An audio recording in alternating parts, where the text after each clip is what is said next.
শ্রীলঙ্কার বিপক্ষে দুর্দান্ত জয় দিয়ে সুপার 4 শুরু করেছে বাংলাদেশ, কিন্তু 24শে সেপ্টেম্বর বাংলাদেশের সবচেয়ে বড় ম্যাচ ভারতের বিপক্ষে। কে জিতবে এই ম্যাচের ফলাফল ফাঁস করলো জ্যোতিষী বিড়াল। দর্শক, বিস্তারিত জানুন সম্পূর্ণ ভিডিওতে।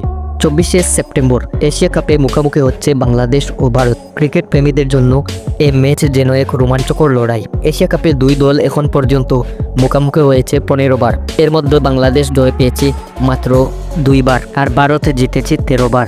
ইতিহাস ভারতের পক্ষে গেলেও সাম্প্রতিক সময়ে বাংলাদেশ একাধিকবার ভারতকে চাপে ফেলেছে। বাংলাদেশ দলকে নেতৃত্ব দিচ্ছেন লিটন দাস, সঙ্গে আছেন তৌহিদ হৃদয়, সাইফ হাসান, অভিজ্ঞ মুস্তাফিজ, তাসকিনরা। অন্যদিকে ভারত সবসময় শক্তিশালী দল। তাদের টপ অর্ডার যদি দ্রুত রান তুলতে শুরু করে বাংলাদেশ বোলারদের কঠিন পরীক্ষা দিতে হবে।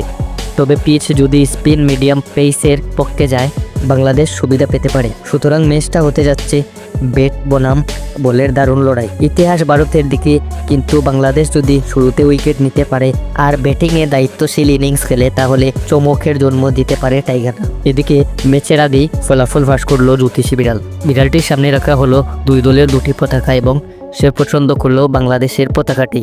এই ম্যাচ জিততে চলেছে বাংলাদেশ। দর্শক, আপনার মতামত জানাতে পারেন কমেন্ট বক্সে।